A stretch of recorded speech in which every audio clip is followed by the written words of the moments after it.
Hello and welcome to a fretboard lesson today. We're doing a live on a Friday morning because funny story, I meant to do a live yesterday evening. I did the full session and I realised at the end of it, just as I wrapped up, that I'd never hit the go live button. I'd just been staring at myself on a screen and talking to a camera and it didn't go out. So today we're going to try and get it right, and we're going to try and make sure that we cover the right content. So what are we talking about today? Today we're talking about music theory on the guitar. What does that sound like? What does it look like? What should you be studying? And I have jovially put a thing is the thumbnail that get away from the piano, which may or may not be true for you, but it's important. If you listen, I'll kind of help you work through how you would work out whether that's right for you or not. You just check this is working. It looks like it's still working. Yeah, good. So what's going on with music theory on the guitar? First of all, why would you want to know music theory? Well, I think a lot of people want to know it, but they think it's going to be hard. So let's first talk about what the huge benefits are to knowing your music theory. If you know your music theory, you can do all sorts of things. You can make decent guesses at what's going to sound good, which frees your ear to do the natural thing. So a lot of people, they try and go, I don't know music theory, I just have a good ear. Well, what that means is if you don't know any music theory, and that was very sarcastic, bunny ears. If you don't know any music theory, because I think everyone has to know some music theory just to be able to play the instrument. If you don't know any music theory, then you are not going to know what to play at all. You're not going to be able to do anything. Just an example of that, any music theory would be knowing where your F note is, or knowing where any note on the instrument is at all. And one of the first things we all learn when we play guitar is the names of the strings. And so that's a piece of music theory. And that wasn't a piece that made the guitar more difficult. I don't think it probably made it relatively easier.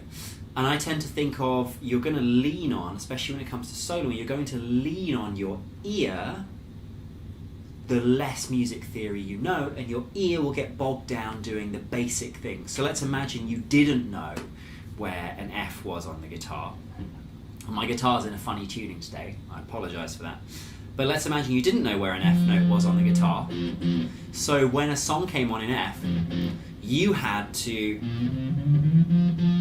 find where that note is. And that might not be beyond imagination, because for a lot of people that's exactly how they work out what notes they're going to play and what keys coming up, what's going to sound good. They're using their ear for everything. And if you've seen another one of my videos, I don't think that's a bad idea. I think that should be a part of your practice. But you should also practice the other side. The other important thing is allowing your brain to know what notes you should be playing. Because if your brain knows what's going on, then your ear is free to do cool stuff. So we have this strange connection between ear and brain, and we're trying to kind of make your brain as strong as it can be for knowing what the theory should be, and then your ear as strong as it can be for actually playing as well as you can on the instrument. Now, that's not guitar specific, that's any instrument. That's exactly how it works. We have the playing and we have the ear. Now, it just tends to be that in most other instruments, there's no kind of shame around music theory. But with the guitar, there can be, or there is. And actually that kind of mirrors my experience. So my experience with learning music was, I started playing violin when I was a kid, played it for like 6 years, because I didn't realise there was an option to stop. It probably took like 3 or 4 years to pluck up the courage to tell my mum that I wanted to stop playing violin. And then a few years later, I played some piano, had some piano lessons, but it was all very like methodical and the dots. And, oh hey man, hey M. Camelt, hey, just watching the chat. So it was all very like watching the dots, and it was all very intensely following a process with the piano. And I think I also played clarinet at some point too. And I didn't find the guitar until I was 15. I hadn't really ever taken to any other instrument. I hadn't really taken to the piano. I definitely didn't take the violin as a child. I barely did any practice. But the guitar was an instrument where suddenly there were no rules. It was like, there were rules, but it felt like there were no rules. Suddenly I just went on the internet, I could find a tab, and I could start playing songs.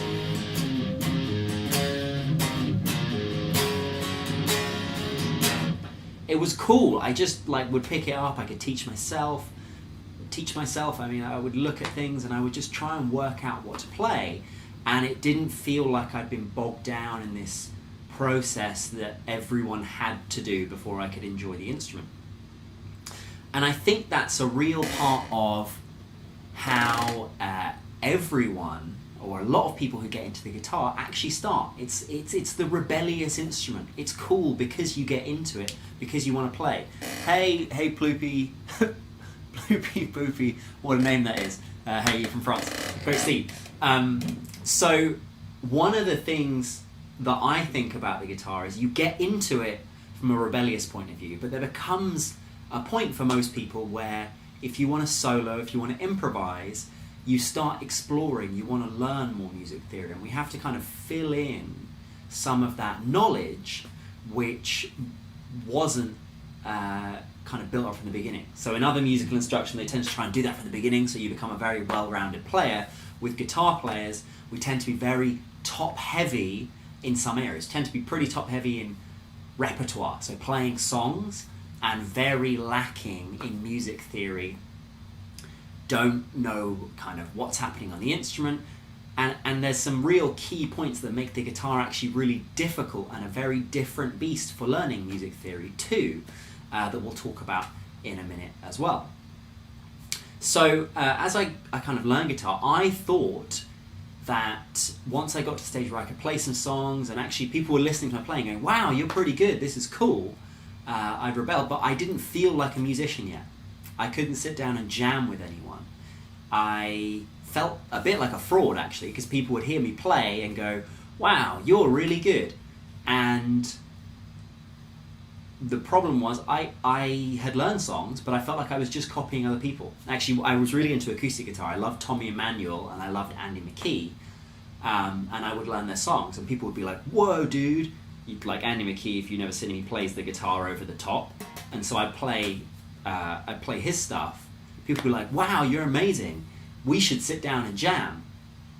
And I didn't, at this point, I could play Andy McKee songs, I could play these complex things, but I couldn't play a D chord on the guitar. I'd gone right for like, oh, what's some cool complex stuff I can learn because I enjoy the instrument, but I didn't know, my music theory was so bad, I didn't even know how to play a D chord. So if someone was like, yeah, we'll play I remember someone playing the Friends theme from the TV show, and me being so jealous that I couldn't play it, even though it's pretty easy to play. It's like, I don't remember how to play it, but it's just a few chords. And I was just like, oh man, I wish I could play that. But I don't know what they're doing, and I don't know where any notes are. And then I saw some other friends like soloing on the guitar, and that looked so complex because they had scales, and then I would learn the scale, like I learned a pentatonic scale. But then I was stuck in one area of the guitar and it still sounded like a scale. It didn't sound nice yet.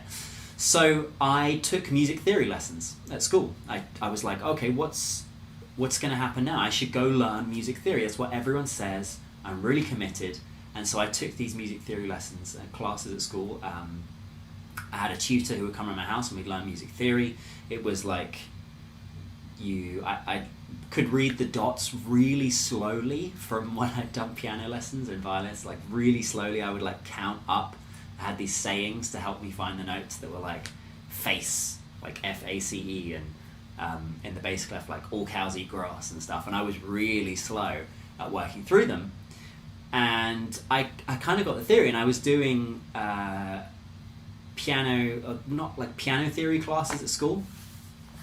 So learning how to arrange, like the typical things they teach you is how to arrange like Bach chorales, which are these pieces of music written by Bach. They're exercises in theory and harmony, and how to harmonize melodies, and they're really cool for certain goals. But I was doing it because I was like, people say if you know music theory, you'll be a better musician, you'll be a better guitar player. And I did that for like 3-4 years, and I was not a very much better guitar player at the end of it. I was a better theory head. I could talk about theory, but I could not do really any of it on the guitar. It was not actually useful for the instrument of the guitar. For where I was at now, it might have been in several years, but actually where I was at was nonsense. And I'd read all these theory books, I'd kind of gone through every book that my teacher recommended, and the problem was that when it came to the guitar, I was thinking about piano, because every single theory book is piano, and every guitar teacher I'd had would go, oh, let's talk theory. Right, let's walk over to the piano. And so that would, to me, felt like I was trying to learn Spanish, which is my guitar, and I'd gone and found a Spanish teacher and every Spanish book in the world, and the problem with my Spanish books is that they were all in German. And so before I could learn Spanish, I now had to go learn German, which was nuts. Like, that was crazy to me. Or maybe it wasn't. Maybe at the time I just thought that was normal. That's what everyone does. They go, oh, you go to a guitar teacher, and they go, oh, let's learn some theory. I want to take you over to the piano.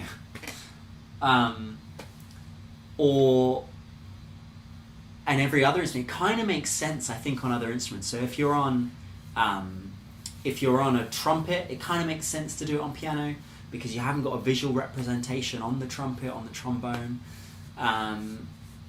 Violin, I don't know. I never really got that far. But everyone seems to go to the piano and then go back to their instrument afterwards. But that just didn't make sense for me. And the guitar, we have some very unique problems. And now, years later, if you don't know anything about me, I run a music school in London, in England. I teach guitarists to do music theory stuff all the time. I teach them how to play their instrument.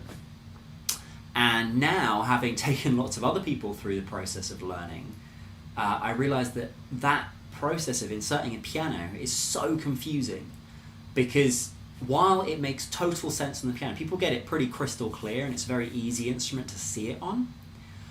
The problem it creates is it can be twofold. It's not necessarily that it happens in these ways, but the problem can be twofold. The first problem is that when it comes to actually playing the guitar, the student, or me as it was in my case, I was still thinking about a piano and have to go, okay, right, so I want to move from chord 1 to chord 4, which is in C, so I'm going C, and then I go to an F, which is F-A-C, so I'm in F-A-C now, okay, and now, okay, and then I wasn't actually playing and thinking about the guitar, I was thinking about a piano and then going to the guitar, and that's kind of what happens for students. Even though they get it on the piano, there's a translation point. It doesn't matter how easy the piano is, the problem is still the guitar.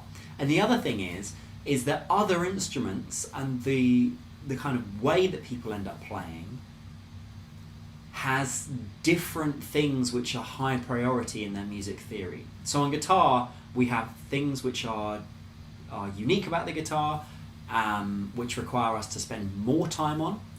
And on the guitar, we also have things which are unique about the guitar or unique about guitar playing, guitar goals, that mean that actually we can cut out a bunch of music theory that other musicians spend loads of time on. And I'll talk about some examples of those in a minute too. But it's just one of those things where I go like, oh, that's really interesting. Why would people do that? And so I think that's really confusing for people when they learn music theory and they want to get their head and knowledge into the guitar in a healthy and easy way. Because otherwise, if you go, just an example, I'll give you some examples of things that I think are superfluous or over the top for learning guitar theory, but are like really important if you're learning piano or any other instrument in general theory. One example that is slightly controversial. It's only controversial because I actually had a discussion briefly with someone in the comments section of my last week's live video. The controversial thing is that learning key signatures is, I don't think it's that important for the guitar. On a piano, really important because it impacts how you're going to play those scales. So if you're playing F, you've got to know it's B flat. or you need to have the muscle memory to know it's B flat because it changes the hand shape you're doing. If you're on a trumpet, you need to know B's are flat if you're in F, because that's going to change the notes you play. If you're on a trombone, it's going to change what you play. If you're on a guitar, the pattern stays the same. So knowing that B's are flat in F, and I realise my guitar's in a funny tuning, I'm in E flat at the moment, so I'm going to play the F fret where it would normally be, the first fret, but it's going to be an E. But it doesn't matter. It doesn't matter that I know that I've got B flats in here. What matters is that I know the pattern that I've got to play, the shape that I've got to play.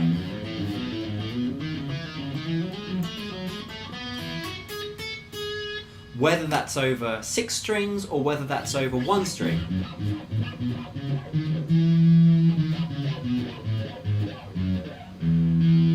Okay, it matters that I know the shape, it matters that I know the root note. I'm not saying you shouldn't know your notes on the instrument, but that brings me to my next point. Learning your notes on the guitar has to be one of the more challenging instruments to know where your notes are. Don't know if it's the hardest. I haven't played many other instruments. I've only played 3 or 4 instruments in my life. But the guitar has some real significant challenges by comparison to, say, a piano. A piano has 12 notes.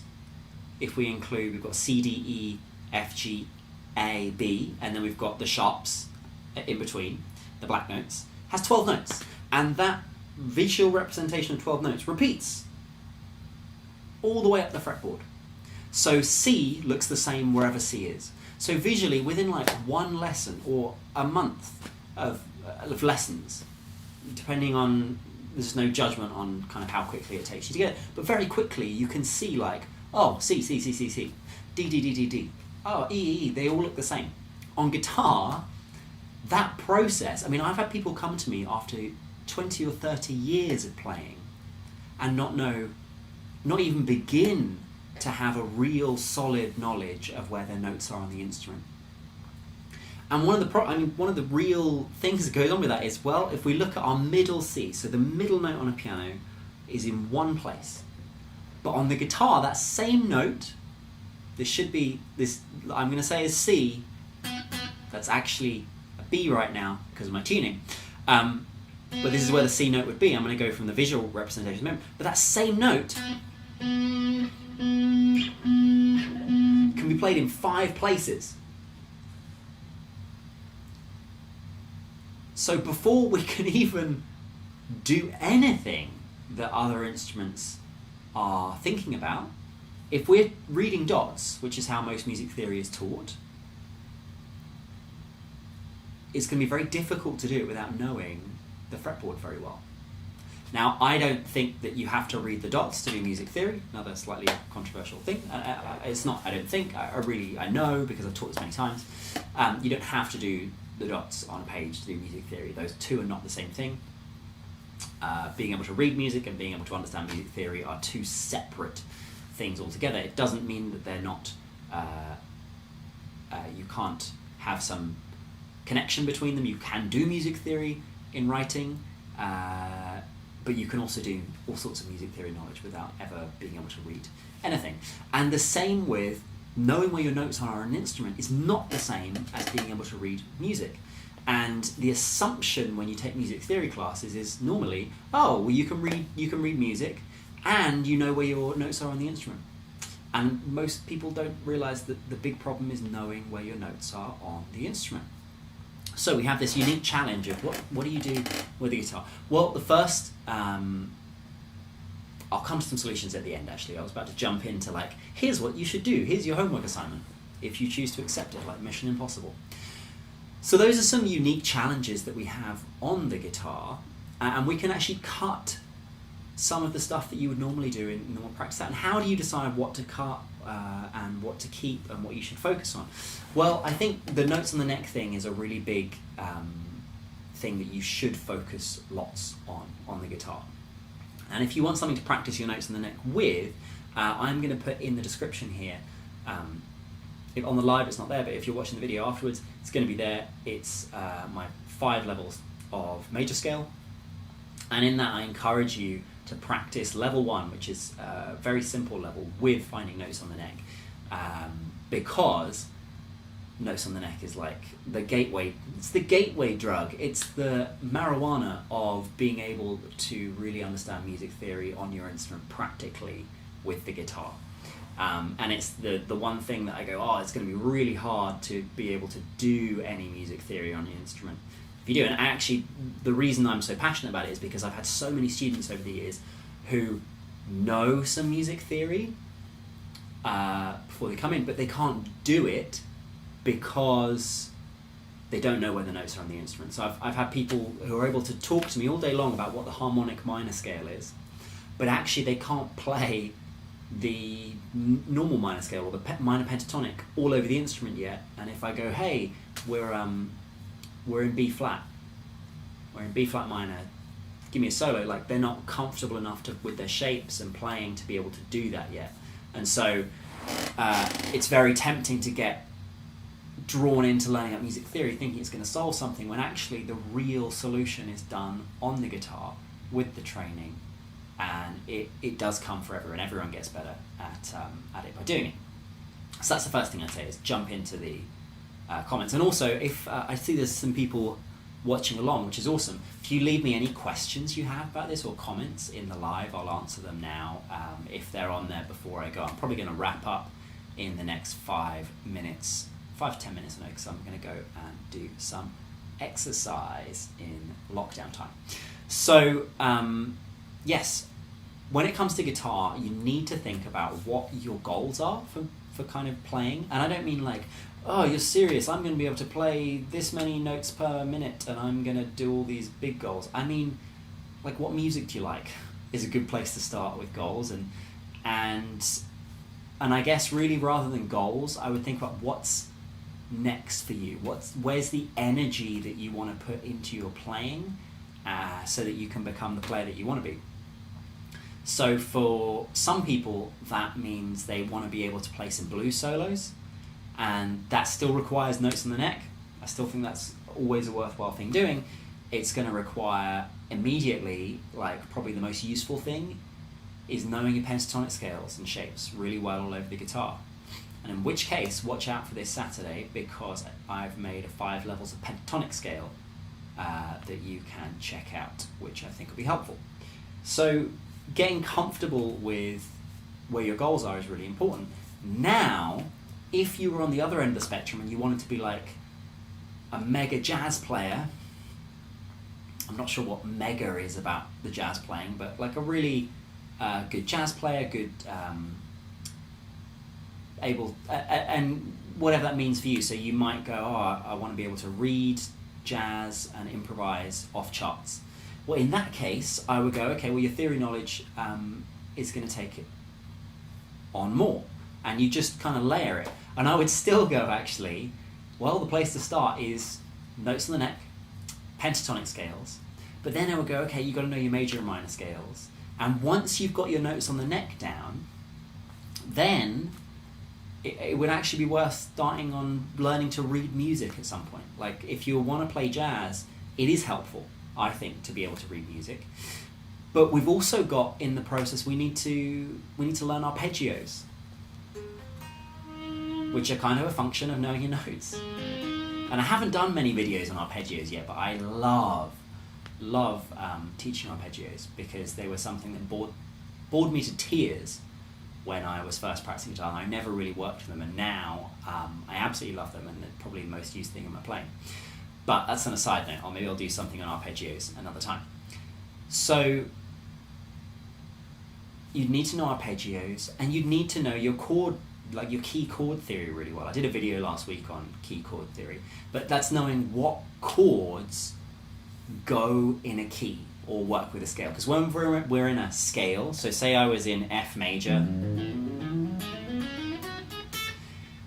if I'm playing in F major, wow, we've got some, I forgot that I left everything on over here. Let me turn the delay off. Okay, so when we're in F major, what's kind of interesting about that is that you don't just have one chord. So we may be in F major, the scale, but there's also an F major chord.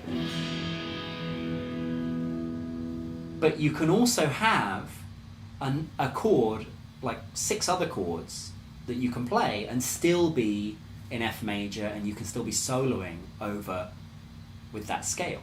And so that's another thing that you have to learn on the guitar and have to know and should know really, really well. And it's all pattern based for your instrument. But in my opinion, if you're just getting started with this, the best thing to get really acclimatized with that leads to all of those places is your notes on the neck and your single string scale. Like, and when I say acclimatized to it, I mean like know it inside, backwards, out. If you're on the 5th, like if you're playing your single string scale and I'm on F, can you jump to the 5th? If you're on F, can we go to a 5th? Go to a 5th? Oh, I don't know why I played there. I played the wrong thing. If we're on an F and we go to the 5th, I jumped already to the 5th. Can we then play around from that 5th and move with it? And so getting to know those 2 things is where I think if you were going to go, what's the 2 fundamentals that I look for? And I probably make even guitar players who've been playing for 20 years who come in to work with me, who are quite good at lots of things. If I look for 2 areas that I want to work with them on to improve their fretboard knowledge as fundamental exercises, I would go those 2 things. And then everything kind of builds on from there. You don't have to stay there forever. It's not like you stay there for 2 years till you've mastered it. It's just when you're struggling, you come back to your knowledge of those. MKA Melt. Got a question. Okay, cool. So I'm going to answer the questions now just because I'm going to go soon. So is reading music important as learning to play by ear? That is a great question. It absolutely depends on what you want to do. I would say for most people, and for me, no, reading music is not as important as learning to play by ear, or learning to use your ear. Rather than learning to play by ear, I mean like learning to use your ear or learning to figure things out by ear. I did a video very recently on how to play by ear or how to work things out by ear, which you might want to check out. But no, absolutely not for the guitar anyway. If you were on piano and you were being a concert pianist, and that was like your goal, and you wanted to play piano songs and you wanted to read the dots, then reading music might be more important to you. But in this case, I think for me and most of the people that I've ever taught on guitar, learning to play by ear or learning to use your ear is more important than reading the dots is specifically. Of course, it varies depending on what you want to do. But I would go, okay, for most people, especially on the guitar, like, listening is really important. Now, you can, an example here is you can read music slowly, like tab is a form of music. Tablature is a form of written music, rather than the dots. And it's fine for you to go learn a song by tab. That's not a problem. But once you're learning the tab, I would then go listen to the song. And you can get on YouTube, you can like slow songs down now, or you can download the song and you can put it in VLC player and you can slow down songs, or there's another thing called transcribe where you can slow down songs. But anything you can slow down the song and try and play along with. The most important thing about learning music is to use your ear, because music's a language. And so the whole goal of getting good at music theory and fretboard knowledge is to free your ear to do its job, which is to listen and to understand and kind of be able to assimilate this language. And music theory, whether it's the reading music or music theory in general, is the written form. Or, sorry, it's not. That is a good example. Is like having the written form of English as a language. Can you learn lots by reading every day? Or studying music theory on your guitar every day? Yes. Do you also need to listen? Yes. The art form itself is sonic.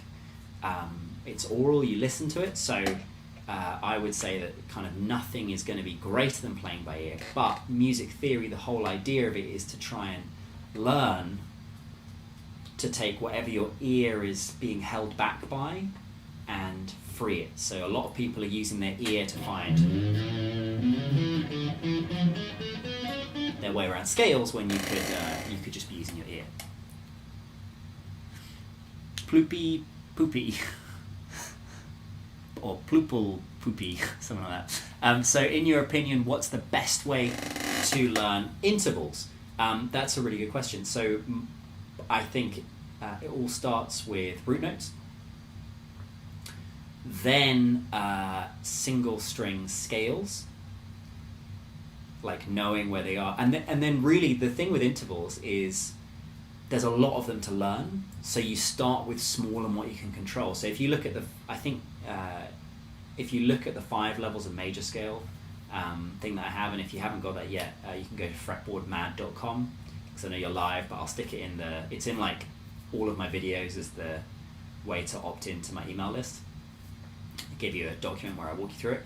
But if you watch that, every level, all I think about is note function, which is, in this case, it's the same as intervals, like synonymous with. It's not always the case that intervals and note function mean the same thing, but in this case, they are, in that you might as well go, oh, it's the same as an interval. And the best way to learn them is, first of all, to understand and see them on a single string, and then start seeing them over multiple strings. So if I'm going root 5 or root 2, 3, 4, 5, can I go root 5, 3, 2? Well, then I can do them over multiple strings. So I've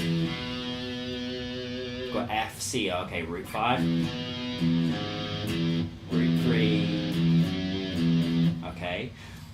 Now, when it comes to intervals, there's like a whole world to explore here, but because it's the difference between between function and intervals is that note function stays the same regardless of how many octaves I go. So if I'm on F up here, I've got a 5th here because I have it's a C note in this case, but that's the pattern. But if I played that C note up here, that would still be a 5th. Whereas interval actually means the distance. Interval is a measure of distance rather than talking about their relationship in terms of pitch. And I've got a little bit brainy here, but so the distance that you're hearing between here and here is a 5th. That's the interval, and it's the note function. But when I go here, I've gone up a whole octave. So the note function is still a 5th, but the distance is, well, I've gone an octave, so I went all the way to root 2, 3, 4, 5, 6, 7 root, and then I've gone, so that's 8, 9, 10, or if we go back again, sorry, that was root, it's down here, 9, 10, 11, 12, okay, so the interval is actually, this one will be called a 12, because when we do intervals, they're a measurement of distance. Note function is just saying what function it is in the scale. When I hear intervals on the internet get used like the term note function, like they're the same thing, and they're ever so slightly different. That's why sometimes when people talk about intervals, it can get a bit confusing, especially if you learn intervals from some guitar player on the internet, and then you go read a music theory book. In theory books, intervals are distance, and on the internet, they sometimes are a bit saying some other stuff. But yeah, so I would look at, okay, note function, and then I would go, where can I find that same distance in my peripheral vision? So if I've got F, I've got a 5th there, with the C, I've got a 5th there, and I've got one just below. Oh, cool. Those are all 5ths in relationship to my F. And maybe with thirds. But it all starts with knowing those root notes. Really, really good. Which I think I'll do something on that soon for how to find your notes. Cool. Well, I'm going to head off because I really have to go, and I'm going to be late if I don't. But I had some real fun. Little inside secret. I was meant to do this whole thing yesterday, and I didn't record it at all. And so I think this was a lot more fun, went a lot better, and I think you got the good one this morning. It's just, I'm sorry to any of my subscribers who turned up at 6 p.m. yesterday to watch this live and didn't see it, but it was great that we had some people on today. This was really fun. Anyway, I will catch you guys next week. Tomorrow I have a new video coming out, which is one of my recorded ones, and next Thursday at 6 p.m. GMT or 10 p.m. Pacific Standard Time, I will have another live. I shall see you then. Cheers, guys. Bye-bye.